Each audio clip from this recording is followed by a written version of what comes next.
Hai, Assalamualaikum dan salam sejahtera. Saya Cikgu Zawani Ahmad. Hari ini kita akan belajar kemahiran manipulatif program pendidikan khas integrasi pembelajaran pergerakan asas bahagian tangan tanpa alatan tahun 1. Semua sudah bersedia?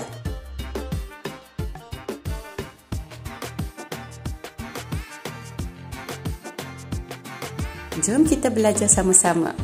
Memusing tangan mengikut arah dan lawan jam. Dalam kiraan 10, kita buat sama-sama. 1, 2, 3, 4, 5, 6, 7, 8, 9, 10.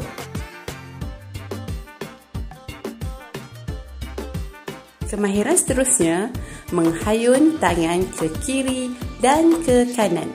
Dalam kiraan 10. 1, 2, 3, 4, 5, 6, 7, 8, 9, 10.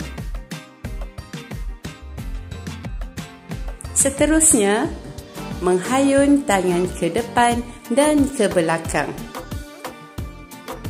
1, 2, 3, 4, 5, 6, 7, 8, 9, 10.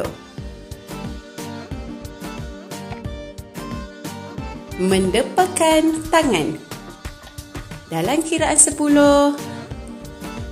1, 2, 3, 4, 5, 6, 7, 8, 9, 10.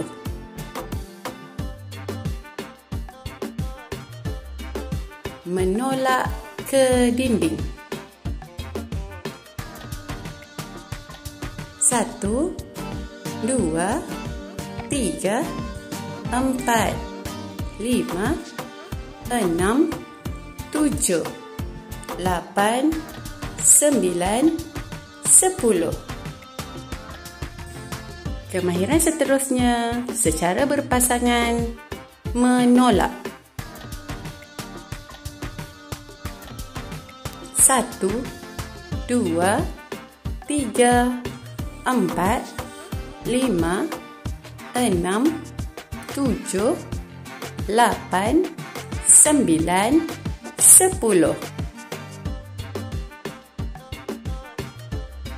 Dan kemahiran seterusnya secara berpasangan, menarik tangan. 1, 2, 3, 4, 5, 6, 7, 8, 9, 10. Okey, itu sahaja pembelajaran kita pada hari ini. Semoga memberi manfaat untuk semua. Sekian, terima kasih. Bye.